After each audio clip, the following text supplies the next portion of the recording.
Welcome to Wife Cheating Story.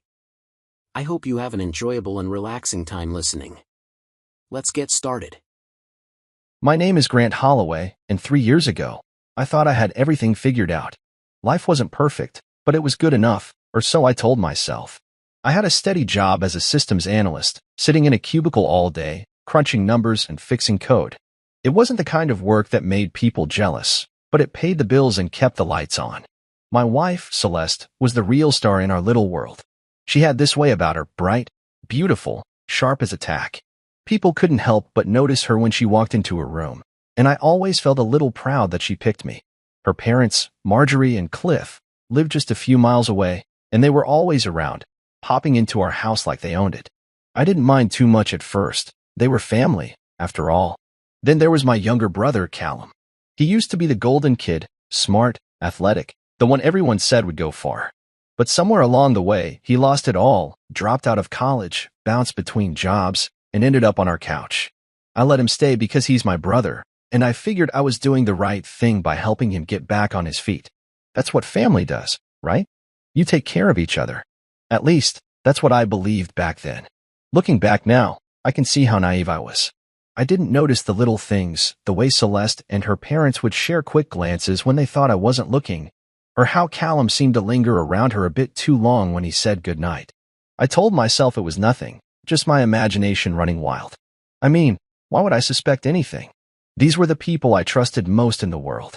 My wife, my in-laws, my own flesh and blood, they were supposed to have my back. Instead, I was the fool feeding a nest of snakes, and I didn't even know it. Every day, I'd come home from work, tired but content, thinking I was building something solid with them. I'd cook dinner sometimes, sit with Celeste on the couch watching TV, laugh at Marjorie's stories about her book club, and toss Callum a few bucks when he said he was short.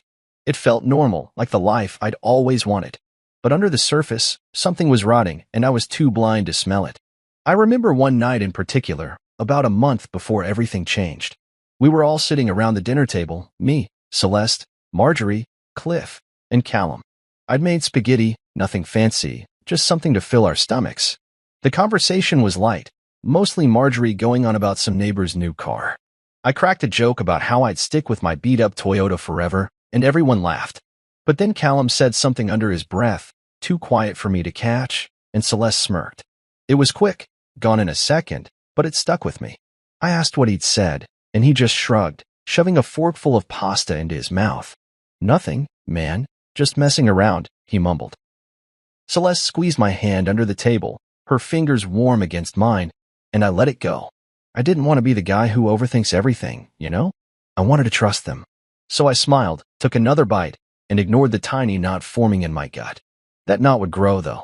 It would twist and tighten until it was all I could feel. But that night, I pushed it down, telling myself I was being paranoid. These were my people, my family. What could they possibly be hiding? The truth is, I didn't want to see it. I built my whole life around them, around us. Celeste and I had been married for 5 years, and sure, we had our ups and downs, but I thought we were solid. Her parents treated me like a son, or so I thought, and Callum was my little brother, the kid I'd always looked out for. I didn't have a big circle, work kept me busy, and I'd never been great at making friends, so they were my everything. I'd sit there at night, after everyone else had gone to bed, staring at the ceiling and feeling grateful.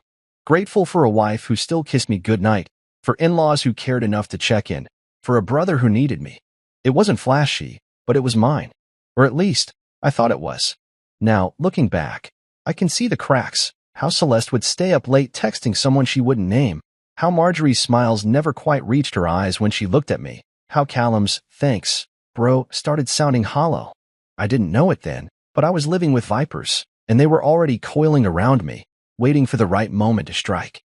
It's funny how you can convince yourself everything's fine when it's not. I'd tell myself I was lucky, that I had a good thing going. I'd ignore the late-night whispers I'd hear through the walls, the way Cliff would change the subject whenever I asked about their plans. I'd brush off the fact that Callum never seemed to be in a hurry to leave, even though he'd been with us for months. I wanted to believe in them so badly that I didn't see what was right in front of me. But that was 3 years ago, before the trip, before the chapel, before the red paint and the recorder. Back then, I was just Grant Holloway, the guy who thought he had a perfect little life. I didn't know I was standing on the edge of a cliff, about to fall, or that the people I loved most were the ones who'd push me. I'll never forget the day Celeste brought up the idea of a family vacation to Hawaii. It was a Tuesday evening, and I'd just gotten home from work, my tie loosened and my laptop bag slung over the couch. She was in the kitchen, chopping vegetables for dinner, her hair pulled back in a messy bun. She looked up at me with those big, bright eyes of hers and said, "Grant, what if we all went to Hawaii? You know, me, you, Mom, Dad, Callum, just get away for a bit." Her voice was soft, almost pleading, like she really needed me to say yes. I stood there, leaning against the counter, watching her dice carrots with that quick, graceful way she had. "We need this," she added, brushing her hand against mine as she reached for the salt. "Time to unwind." I felt her fingers linger on my skin, warm and familiar, and for a second, I wanted to believe her. A trip to paradise, sun, sand, maybe a cold drink with one of those little umbrellas sounded like it could fix things. Not that I'd admitted anything was broken, but lately, there'd been this tension in the house I couldn't quite name. Maybe I was just tired from work, or maybe it was Callum still sleeping on our couch after all these months. Whatever it was, her touch and that hopeful look in her eyes made me think she was right. Maybe we did need this. Still, I wasn't sold right away. Money was tight, not desperate, but tight. I made decent cash as a systems analyst, but it wasn't like we were swimming in extra. "Hawaii's not cheap, Celeste," I said, scratching the back of my neck. "Flights, hotel, food, it adds up." She smiled, that dazzling smile that always got me, and said, "Don't worry, we'll figure it out. It'll be worth it." I should have asked more questions, like how we'd figure it out, or why she was so set on it. But I didn't. Cliff and Marjorie were over the next day, and when Celeste told them, they lit up like it was Christmas morning. "Oh, Grant, that's a marvelous idea." Marjorie clapped her hands together, her bracelets jangling. Cliff nodded, puffing on his pipe, saying, "About time we all did something fun." I didn't bother correcting them that it was Celeste's idea, not mine. They were so excited, and I didn't want to be the guy who ruined it. Then there was Callum. He was sprawled on the recliner, scrolling through his phone, barely looking up when Celeste mentioned the trip. "Cool," he muttered, like it was no big deal. I figured he'd bow out. After all, he hadn't paid rent in months, and I'd been covering his groceries half the time. But then Celeste said, "We've got your ticket covered, Cal," and my stomach did a little flip. Who's we? I wondered. Turned out, it was mostly me. I ended up footing the bill for almost everything. Flights for 5, a week at some fancy oceanfront resort, rental car. I watched my savings account shrink with every click of the confirm payment button. Celeste chipped in a little from her part-time graphic design gig, but it was a drop in the bucket. Cliff and Marjorie offered to pay for one dinner, and Callum? He just shrugged and said, "Thanks, bro," like I'd handed him a soda instead of a $1,000 plane ticket. I could have said no. I could have put my foot down and told them we couldn't afford it, that Callum needed to figure his own way. But I didn't. I wanted to see Celeste happy, and she kept saying how this would bring us all closer. I kept telling myself it'd be worth it. Maybe paradise could fix the cracks in our life. Cracks I hadn't even fully admitted were there. Work was steady but draining, and things with Celeste felt off sometimes, like she was pulling away. Callum being around all the time didn't help either. His mess was everywhere, dirty socks on the floor, dishes in the sink.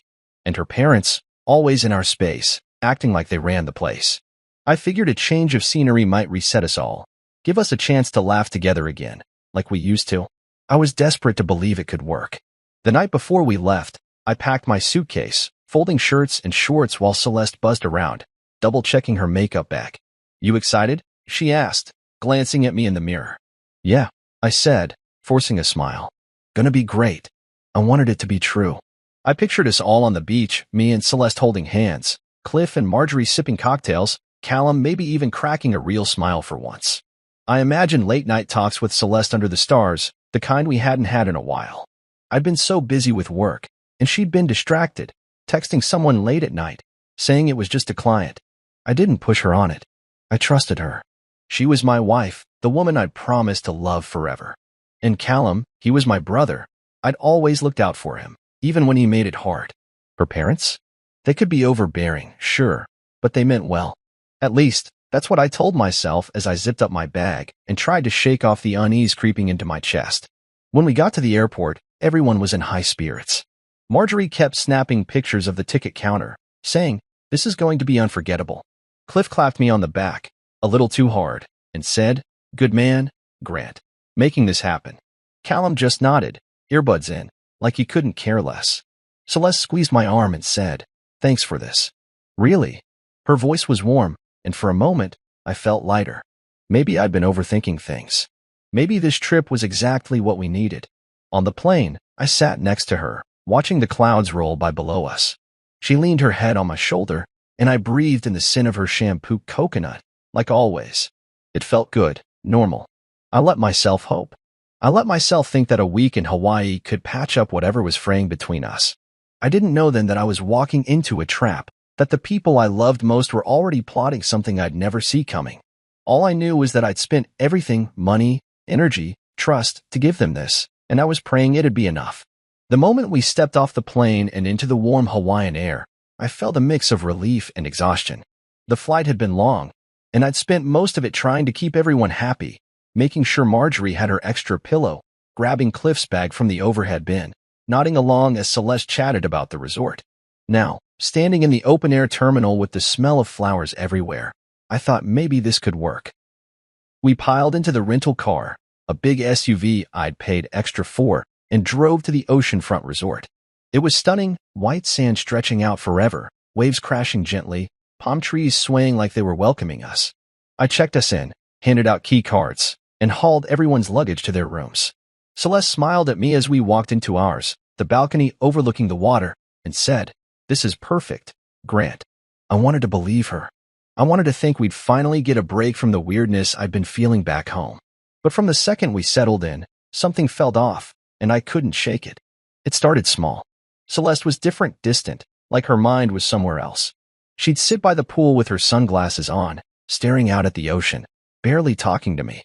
I'd ask her if she wanted to swim or grab a drink, and she'd just nod or say, maybe later, her voice flat. I told myself she was tired from the trip, that she'd warm up once she relaxed. But then there was Callum. He was always around her, hovering like a shadow. If she went to get a towel, he'd follow. If she sat down with a book, he'd plop right next to her, cracking jokes I couldn't hear from across the deck.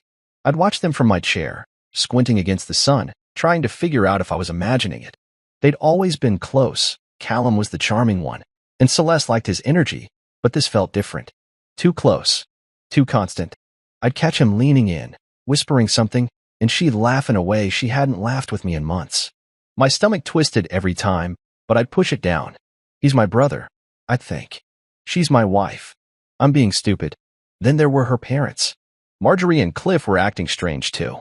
I'd see them huddled with Celeste, their heads bent together, talking in low voices.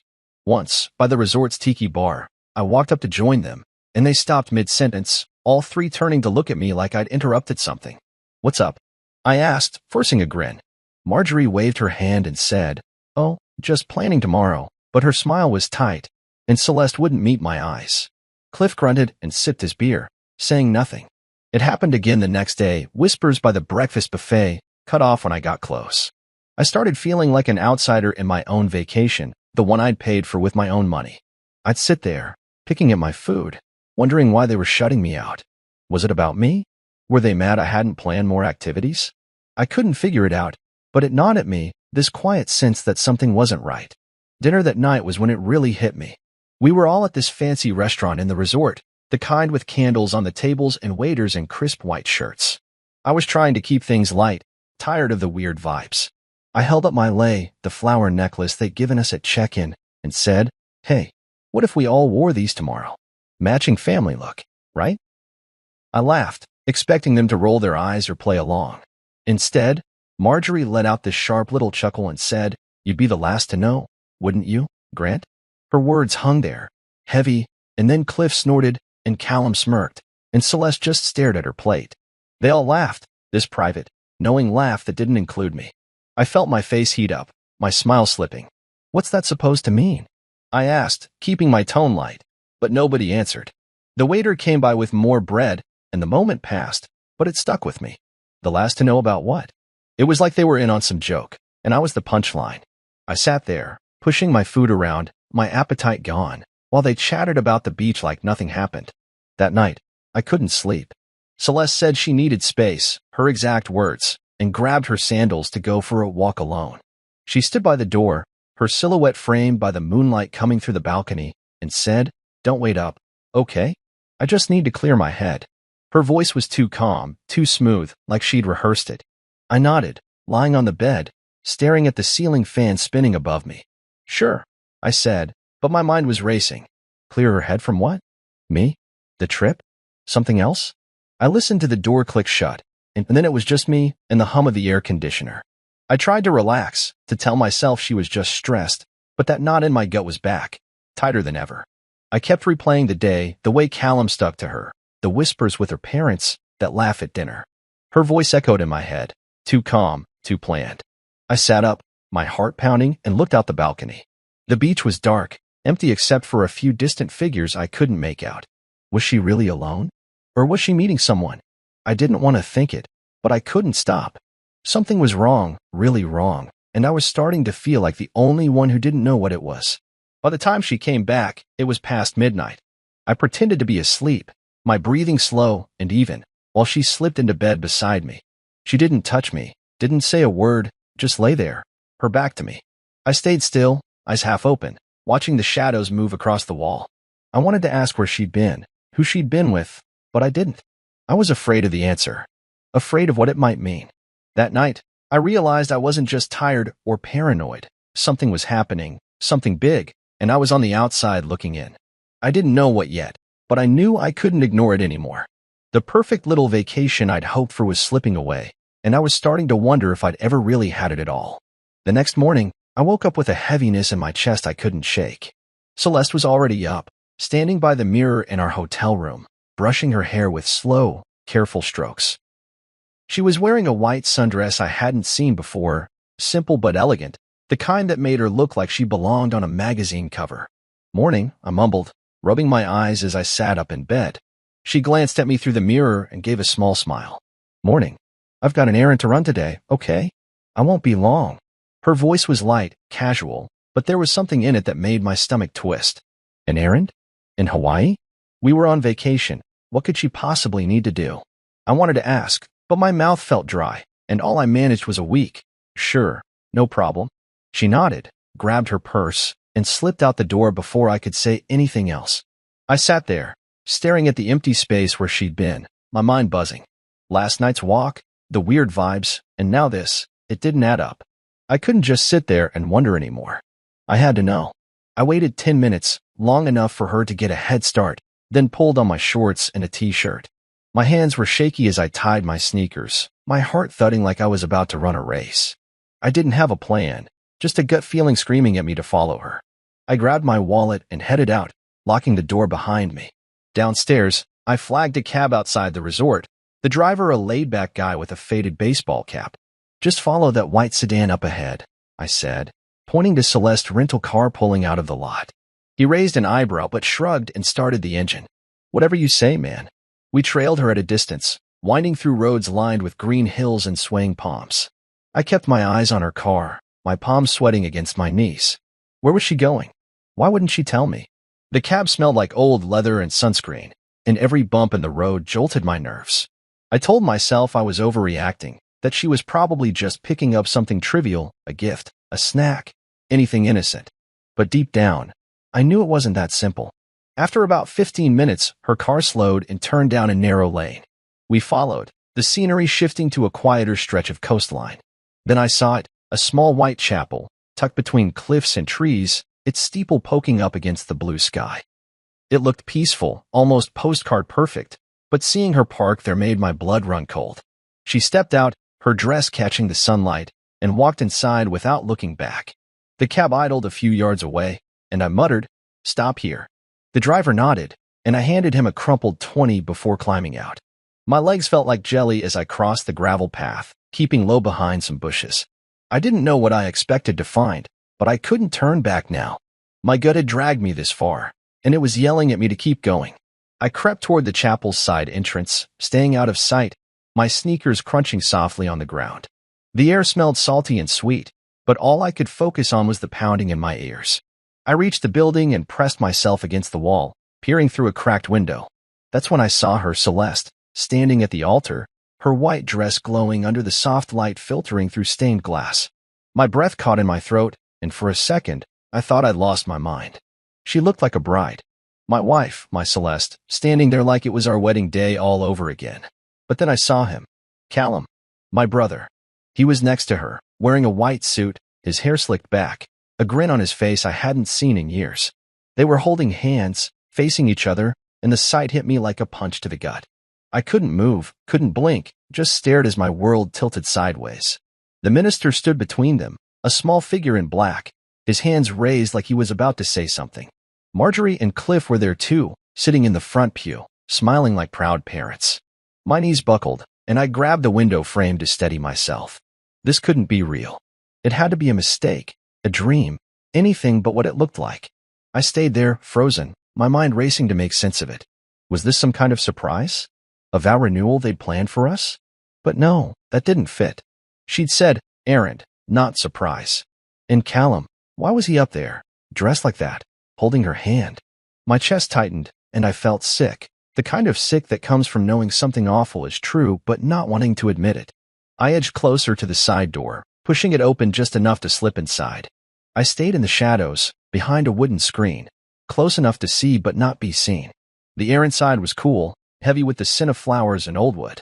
Celeste's back was to me, her shoulders straight, her voice too quiet to hear. Callum leaned in, his face soft, and I wanted to scream, to run up there and demand answers. But I didn't. I couldn't. I just stood there, watching my life fall apart, piece by piece, in a tiny chapel I'd never even known existed. It was then that I realized how blind I'd been. All the signs, the whispers, the distance, the way they'd laughed at me last night, it all clicked into place. This wasn't a spur-of-the-moment thing. They'd planned it, kept it from me, brought me to Hawaii just to pull this off right under my nose. My wife was standing at an altar with my brother, and her parents were watching like it was the happiest day of their lives. I felt my hands clench into fists, nails digging into my palms, but I didn't cry. I didn't yell. I just backed out of the door, slow and quiet, my mind buzzing with a strange, cold clarity. Whatever this was, I'd seen it now. There was no unseeing it. And as I stumbled back into the sunlight, the sound of waves crashing in the distance, I knew one thing for sure. I wasn't the same Grant Holloway anymore. I don't know how I made it back to the shadows outside that chapel without losing it. My legs moved on their own, carrying me away from the side door, back to the bushes where I could still see them through the window. My wife, Celeste, in her white dress, holding hands with my brother, Callum, while her parents sat there grinning like this was some kind of fairy tale. I pressed myself against the rough bark of a palm tree, my breath shallow, my heart slamming against my ribs. I couldn't go back in there, couldn't face them, not yet. But I couldn't leave either. I had to know more, had to hear what they were saying, even if every word was going to rip me apart. So I stayed, hidden, watching like some pathetic ghost at my own funeral. The minister's voice was a low hum, too soft to make out, but then Callum spoke, loud enough for me to catch it through the cracked glass. He doesn't know, right? He asked, his tone nervous, glancing at Celeste. She squeezed his hand and whispered, relax. He's too dumb to notice. My stomach lurched, and I felt bile rise in my throat. Too dumb to notice.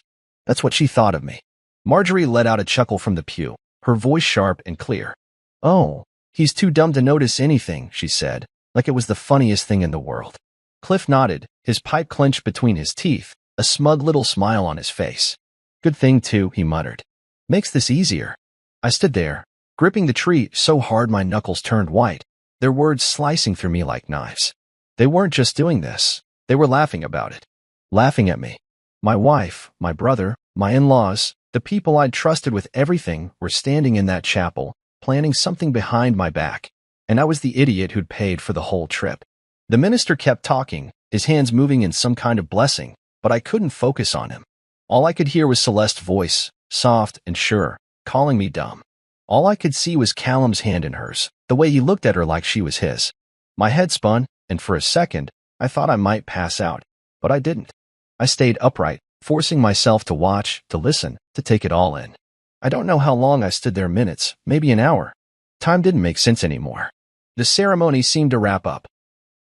The minister stepped back, and Celeste and Callum turned to face Marjorie and Cliff, all of them smiling like they'd just won something. I couldn't hear what they said next, but I didn't need to. I'd seen enough. My wife wasn't just distant, she was gone. My brother wasn't just a freeloader, he was a traitor. And her parents? They weren't family, they were conspirators. I felt a coldness settle over me, like someone had dumped ice water down my spine. I didn't cry, though I wanted to. I didn't scream, though my throat burned with it. Instead, I turned and walked away, my steps slow and deliberate, back toward the road where the cab had dropped me off. I didn't call another one right away, just kept walking, the gravel crunching under my feet, the ocean roaring in the distance. My mind was a mess, but one thought kept cutting through the noise. They thought I was too dumb to notice, but I wasn't. Not anymore. By the time I got back to the resort, the sun was high, beating down on my neck. I stopped at a little shop near the entrance, bought a bottle of water, and chugged it, trying to steady myself. My hands were still shaking, but my head was clearing. I couldn't let them know I'd seen them, not yet. If they thought I was dumb, I'd play dumb. I'd smile, laugh, act like nothing was wrong, and figure out what to do next. I walked into the lobby, the cool air hitting my face, and saw Celeste coming back from her errand. She waved at me, her purse swinging on her shoulder, that white dress still on. "Hey," she said, her voice bright. "You okay? You look sweaty." I forced a grin, wiping my forehead. "Yeah, just went for a walk. Hot out there." She nodded, looking relieved, and I realized she had no idea I'd followed her. Good. Let her think I was still clueless. Let them all think it. The rest of the day, I kept up the act. We went to the beach as a group. Me, Celeste, Callum, Marjorie, and Cliff.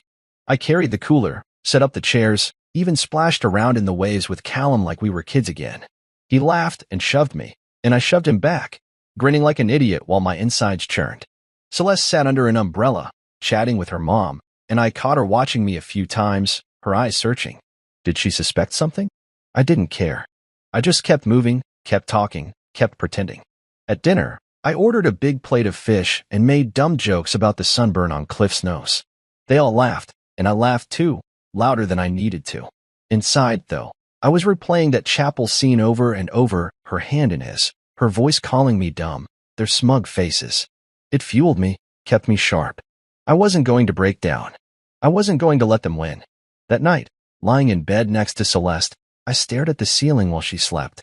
Her breathing was soft, steady, like nothing had changed. But everything had. I didn't know what they were planning, some kind of fake wedding, a real one, a sick game. But I knew I couldn't trust them anymore. I'd loved them, all of them, and they'd turned on me. My wife, my brother, my in-laws, they'd made a fool of me, but I wasn't going to stay one. As the fan spun above me, I made a promise to myself. I'd figure this out, and I'd make them pay. Not with yelling or fighting, but with something colder, something smarter. They thought I was too dumb to notice. They were wrong. And soon, they'd find out just how wrong they were. The rest of that Hawaii trip was like living in a fog, but I kept my head above water. After seeing Celeste and Callum in that chapel, hearing her call me dumb, watching her parents laugh about it, I knew I couldn't just go on like nothing happened. But I also couldn't let them see me crack, not yet. So I played along, kept my face blank, my voice steady. We had 2 days left, and I spent them smiling through every meal, snapping pictures by the pool, even suggesting we all go on a boat tour the next morning. Sounds fun, right? I said at breakfast, spreading butter on my toast like my world wasn't falling apart. Celeste nodded, her eyes flicking to mine, and said, "Yeah, let's do it." She looked relieved, like she thought I was still the same old Grant, clueless and happy to tag along. Callum smirked and said, "Sure, bro, I'm in." Marjorie clapped her hands, and Cliff grunted his approval. They had no idea I was watching them, studying every move, every word, waiting for a slip. I'd seen what they were capable of, and now I was biding my time. Underneath it all, I was working.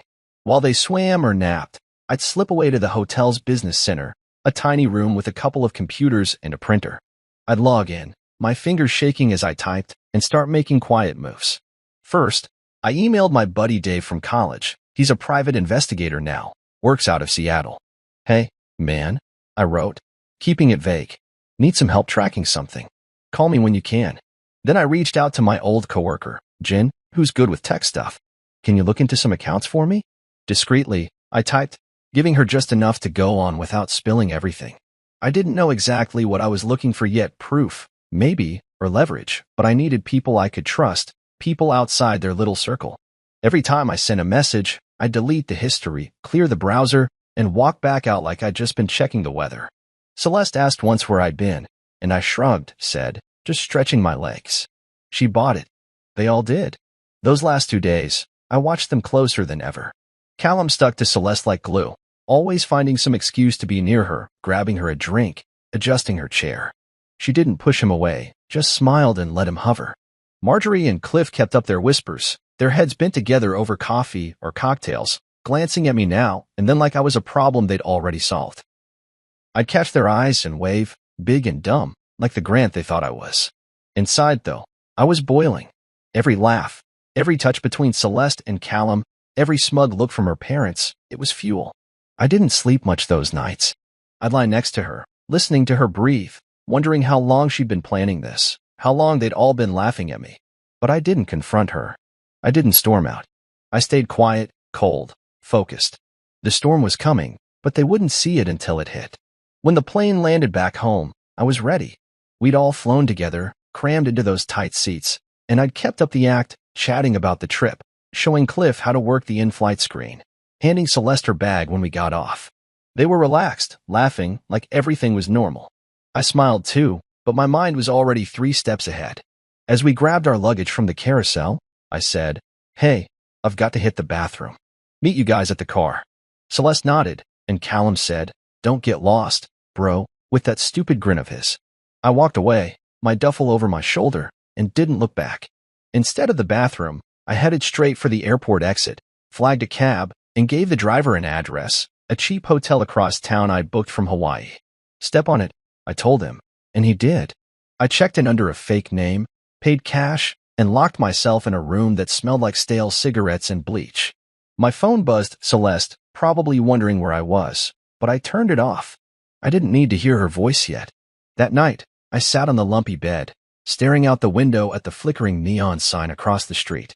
I'd slipped away clean, but I knew they'd figure it out soon. They'd get home, expecting me to pull up any minute, and I wouldn't. I pictured them walking up to our house, the one I'd poured my savings into, the one I'd fixed up for us. They'd be tired from the flight, dragging their bags, still buzzing from their little victory in Hawaii. Celeste would unlock the door, Callum trailing behind her, Marjorie and Cliff complaining about the drive. They'd step inside, flip on the lights, and then they'd see it, or rather, they wouldn't. I'd made sure of that. While they'd been lounging by the pool, I'd called a moving company, friends I trusted, and had everything I cared about pulled out, documents, my computer, the safe in the closet. The house would be a shell when they got there, and I wanted them to feel it, that emptiness, the way I'd felt it in that chapel. I leaned back against the headboard, my hands clasped behind my head, and let myself imagine their faces. They'd freeze, staring at the bare walls, the missing furniture, the silence where my stuff used to be. Celeste would call my name, her voice sharp, then panicked. Callum would swear, pacing the room. Marjorie would clutch her purse, and Cliff would stand there, pipe in hand, trying to figure out what happened. They'd think I'd snapped, maybe, or that I'd run off in some pathetic breakdown. But I hadn't. I was right here, a few miles away, calm and ready. This wasn't the end, it was the start. They'd underestimated me, thought I was too dumb to notice, too weak to fight back. They were wrong, and I was going to prove it. The silence before the storm was over. Now, it was time to let it rain. I didn't sleep much that first night in the hotel, but I didn't need to. My mind was too busy, too alive with what I'd set in motion. I'd spent those last days in Hawaii planning, and now it was all coming together. The house, our house, was the first strike. I'd called my buddy Mike from the resort's business center, a guy I'd known since high school who owned a moving company. "I need everything out," I told him, keeping my voice low. "The important stuff, papers, my desk, the safe. Leave the rest." He didn't ask many questions, just said, "You got it, Grant," and made it happen. By the time Celeste and the others walked through that front door, the place would be hollowed out, a shell of what it used to be. But that wasn't all I'd done.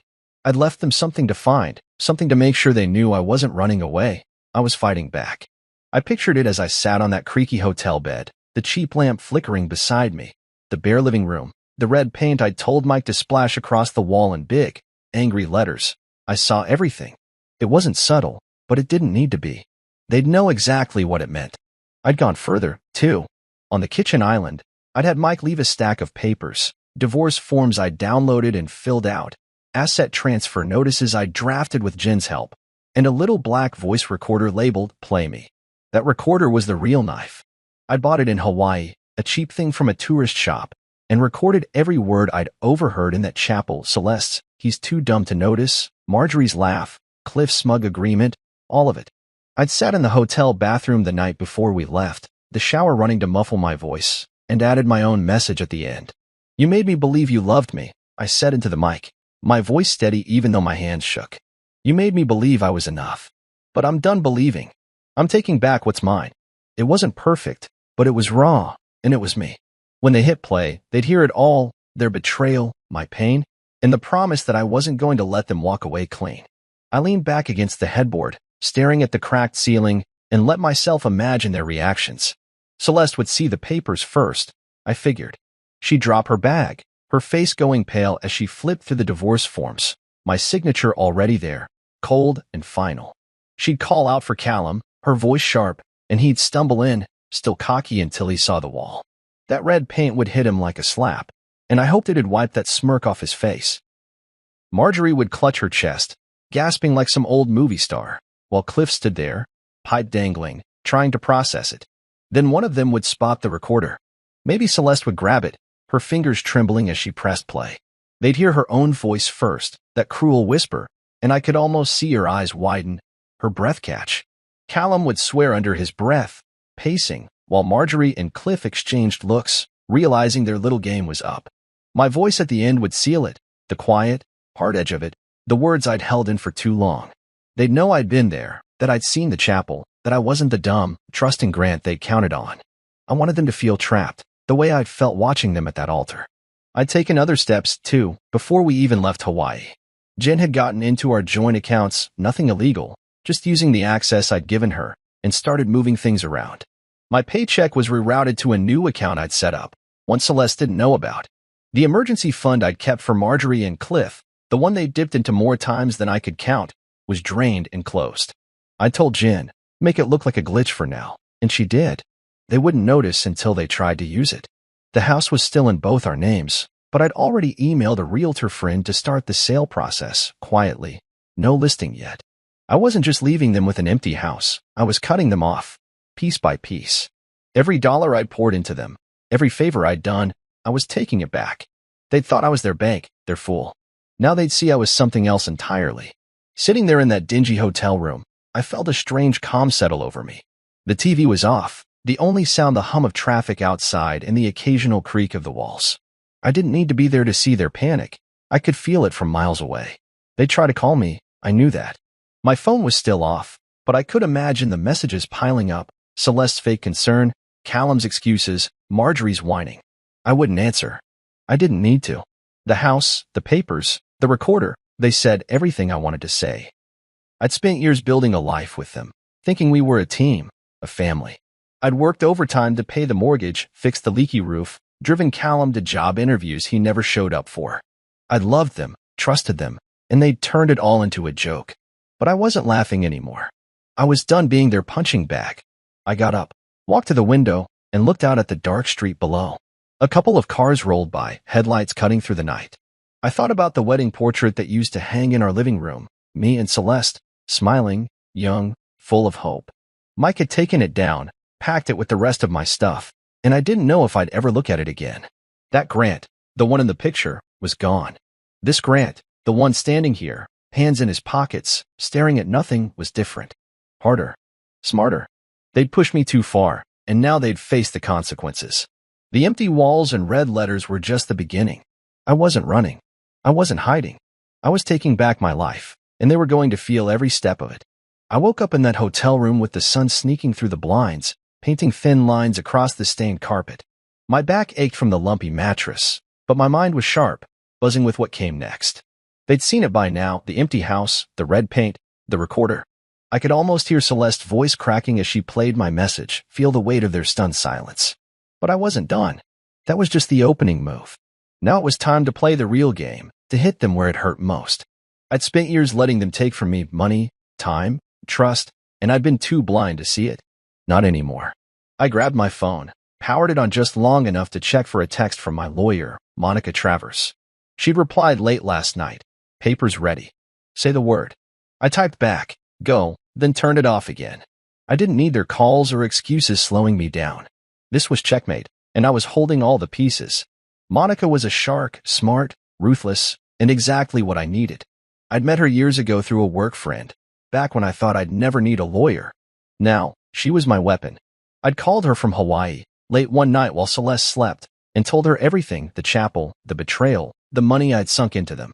I want out, I said, my voice low over the hum of the hotel AC, and I want them to lose. She didn't flinch, just asked for details and got to work. By the time we landed, she'd drafted notices that would bury them. The first went to Celeste that morning, divorce papers, served at the house by a guy in a cheap suit. I pictured her opening the door, still rattled from the night before, her face falling as she saw my name on the envelope. Inside was a demand for full asset division, no negotiation. She'd signed power of attorney weeks earlier, back when I tricked her into thinking it was for a mortgage renewal. Just some paperwork, babe, I'd said, and she'd scribbled her name without a second look. Now, Monica had used it to freeze her accounts, every penny she thought she had, locked until the courts sorted it out. Cliff and Marjorie got it next. I'd set up that emergency fund for them years ago, a safety net because they were family. They treated it like their personal ATM, dipping in for vacations, car repairs, whatever they wanted. I'd let it slide, thinking I was helping. No more. Jen had drained it before we left Hawaii, and Monica followed up with a notice revoking their access permanently. I imagined Cliff puffing on his pipe, confused, while Marjorie called their bank in a panic, only to hear, sorry, ma'am, it's gone. They turned to Celeste, expecting her to fix it, but she'd be too busy clawing at her own mess. Then there was Callum, my brother, the golden boy turned leech. He'd been on probation for a petty theft charge I'd bailed him out of last year, something I never told Celeste. He wasn't supposed to leave the state, but I'd paid for his Hawaii ticket anyway, thinking I was giving him a break. Big mistake. I'd called his probation officer from a burner phone in the hotel, left an anonymous tip, check Callum Holloway's travel records. He's been out of bounds. By now, they'd be knocking on his door, asking questions he couldn't answer. Monica didn't stop there. She filed a fraud investigation against all three, Celeste, Callum, and her parents. The chapel stunt wasn't just a betrayal, it was a scheme. They'd used my money to fund it, plane tickets, the resort, even that white suit Callum wore. Monica argued it was misrepresentation, maybe even embezzlement, since I'd been the bankroll. It was a long shot, but it didn't need to stick. Just tie them up in legal knots for months, drain whatever cash they had left on lawyers they couldn't afford. I sat on the edge of the hotel bed, sipping weak coffee from a paper cup, picturing their faces as the notices piled up. Celeste, tearing open envelopes, her hands shaking. Callum, swearing at the phone as his PO called.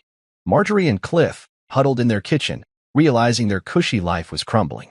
I'd given them everything, my trust, my savings, my home, and they'd thrown it back in my face. Now I was taking it all away. I didn't feel joy, exactly. It wasn't fun watching the people I'd loved crash and burn. But it felt right, like balancing a scale that had been tipped against me too long. I'd spent years being the good guy, working overtime to pay bills, fixing their problems, ignoring the signs. I'd thought that's what family did. You sacrifice, you support. But they didn't see it that way. To them, I was a means to an end, a dumb sap they could milk dry. The chapel proved it, Celeste in that dress, Callum at her side, her parents cheering them on. They'd planned to cut me out, maybe live off my dime while I stayed in the dark. I wondered how long they'd been scheming, weeks, months, years? Every late-night text Celeste sent, every favor Callum asked for, every time Marjorie patted my hand and called me sweet. Was it all a lie? The thought made my chest ache, but I pushed it down. No more pity, no more doubt. They'd made their move, and now it was mine. I stood up, stretched, and grabbed my duffel. I checked out of the hotel that morning, paid cash again, and had a rental car waiting outside. Monica would keep the pressure on more filings, more surprises, but I needed to disappear for a while, let them stew. I'd already lined up a new job, something remote I'd start in a week, far from their reach. As I tossed the coffee cup in the trash, I felt the weight lifting, not all of it, but enough. They thought they'd won in that chapel, thought I'd stay too dumb to notice. But I'd flipped the board, and they were out of moves. Checkmate. I walked out into the sunlight, the car keys dingling in my hand, and for the first time in days, I breathed easy. They'd feel the squeeze soon enough, and I'd be long gone when they did. I didn't stick around to watch them fall, but I didn't need to. I knew it was happening. After I left that hotel, I drove out of town, the rental car humming along the highway, my old life shrinking in the rearview mirror. I turned my phone off for good, tossed it in a dumpster at a gas station, and picked up a cheap prepaid one instead. No more buzzing from Celeste's desperate calls, no more texts from Callum trying to explain, no more voicemails of Marjorie crying about how I'd ruined everything. They'd try to reach me, I was sure of it. They'd bang on my old office door, only to find out I'd quit days ago. They'd drive by the house, hoping I'd show up, but it'd stay empty, the for sale sign going up soon enough. I'd cut every tie, and now I was a ghost to them. Monica was handling the rest, legal notices, account freezes, the fraud case, and I trusted her to keep the pressure on. I didn't need to see their faces to know they were crumbling. I could feel it, and that was enough. The first few days, I kept moving, staying in motels, paying cash, keeping my head down. I'd lie on stiff beds, staring at water-stained ceilings, imagining what was happening back there. Celeste would have tried calling first, her voice shaking as she left messages I'd never hear. "Grant, where are you? We need to talk." She'd think I'd come around, that she could charm her way out of it like always. When I didn't answer, she'd turn to Callum, snapping at him for screwing up their perfect little plan. He'd shrug it off at first, cocky as ever, until his probation officer showed up. I pictured him in cuffs, swearing as they hauled him in for violating terms, unauthorized travel, fake ID papers I'd tipped them off about. He'd blame me, of course, but he'd have no proof, just his own mess to drown in. Marjorie and Cliff would be next, pacing their living room, yelling at each other when the bank told them their fund was gone. How could he do this? Marjorie would wail, while Cliff sat there, pipe cold, realizing they'd pushed me too far. They'd thought I was their safety net. Now they were falling, and there was nothing to catch them. I heard bits and pieces through Dave, my PI friend. He'd been digging, keeping tabs from a distance, and he'd call my burner with updates. "They're a mess, man," he said a week later, his voice crackling over the line. "Celeste tried hiring a lawyer, but her accounts are locked. She's got nothing to pay with." Word's out about that chapel thing, too. Someone leaked the audio. I didn't ask who, I hadn't told him to do it, but I wasn't surprised. Maybe Jen had spread it, or maybe Monica had slipped it to the right people. Either way, Celeste's reputation was toast. She'd been a rising star in graphic design, freelancing for big clients, but now? Dave said her name was mud. People didn't want to touch her after hearing her laugh about me on that recording. I could see her now, hunched over her laptop, refreshing her inbox for jobs that wouldn't come, her perfect life unraveling thread by thread. Cliff and Marjorie weren't faring much better. Dave told me their old social circle had dropped them. Those fancy dinner parties they loved stopped inviting them once the whispers started. They're living in some rundown condo in Detroit, he said, fighting over who gets the good couch. I almost laughed at that, Marjorie clutching her pearls, Cliff grumbling about his pipe tobacco, stuck in a place they'd never have stepped foot in before. Their retirement was supposed to be cushy, funded by me, but I'd pulled that rug out from under them. They'd sue each other before they'd sue me. Monica had made sure my tracks were covered. As for Callum, he was back in court, facing jail time. Dave said he tried calling me from a holding cell, begging for help, but the number was dead. I'd bailed him out too many times. Not this time. He dug his hole, and I wasn't climbing in with him. I settled in a small town a few states away, a place with wide streets and quiet nights. I didn't need much, just a cheap apartment, a new job I'd lined up online, teaching basic coding remotely. I kept my head low, didn't talk about my past. The money from the house sale would come soon. Monica was pushing it through, splitting it clean down the middle, but Celeste wouldn't see much after legal fees and debts. I didn't care about the cash, though. I'd already taken what mattered, my freedom, my peace. I'd sit on my tiny balcony at night, sipping a beer, listening to crickets instead of their voices. No more late-night whispers through the walls, no more fake smiles over dinner. The golden family they'd built, the one I'd funded, the one they'd planned to replace me in, was tarnished beyond repair. They'd thought they could rewrite me out of the story, but I'd burned the book instead. Sometimes, I'd wonder how they were holding up. Celeste, alone in that condo, staring at a phone that didn't ring. Callum, stuck in a cell, cursing my name. Marjorie and Cliff, bickering over scraps, their pride in tatters. I didn't feel sorry for them, not really. They'd chosen this, every step of it. The chapel wasn't a mistake, it was a declaration. They'd wanted me gone, wanted a life without me, and now they had it, just not the way they dreamed. I'd given them everything once, my love, my trust, my savings, and they'd thrown it away. So I took it back, piece by piece, until they had nothing left to stand on. The fall was theirs, and I was done catching them. I'd built something new here, something small but mine, and for the first time in years, I felt steady, like the ground wasn't about to give way beneath me. A year later, I'm sitting on the back porch of my little rental house in Denver, the air cool and crisp as the sun dips below the mountains. It's a far cry from the chaos of that old life, the house I shared with Celeste, the constant hum of her parents' voices, Callum's mess scattered across my living room. Here, it's quiet, just the rustle of leaves and the occasional bark of a neighbor's dog. I've built something new, something simple, and it fits me better than that old life ever did. I teach coding at a community college now, working with teens who've had a rough go, dropouts, kids from broken homes, the kind I might have been if I hadn't clawed my way out. They're rough around the edges, but they listen when I talk, and I see myself in their hungry eyes. On weekends, I hike the trails around the city, my boots crunching on dirt paths, the weight of the past slipping off my shoulders with every step. I'm not rich, not flashy, but I'm steady, and that's more than I could say a year ago. The house isn't much, a one-bedroom with a sagging couch and a kitchen that barely fits me, but it's mine. No one drops by uninvited, no one whispers behind my back. I've got a real backyard, patchy grass and all, where I sit with a coffee most mornings, watching the sky lighten. It's funny how little I need now. Back then, I thought I had to keep up, pay for trips, fix everyone's problems, be the guy who never said no. Now, I've got a prepaid phone with maybe 10 contacts, a beat-up truck that gets me around, and a job that pays the bills. I don't miss the big house or the savings I burned through. Those were chains, not treasures, tying me to people who never cared. Here, I'm free, and that's worth more than any bank account. Sometimes I get coffee with Leah, a fellow teacher at the college. She's got dark hair and a laugh that cuts through the quiet, sharp and real in a way Celeste never was. We met during orientation. She teaches math, runs a tutoring program for the same kids I work with. The first time we talked, I was nervous, fumbling my words over a lukewarm latte, but she didn't mind. She's easy to be around, no games, no hidden agendas. We'll sit in this little shop downtown, trading stories about our students or the dumb stuff we did in our 20s. She knows I was married once, doesn't know the whole mess, just that it ended bad and I don't like talking about it. You're better off, she said once, her eyes soft but sure, and I nodded because she's right. There's no rush with her, no pressure. We're just two people who get along, and that's enough for now. Maybe it'll turn into something, maybe it won't. I'm not chasing anything anymore.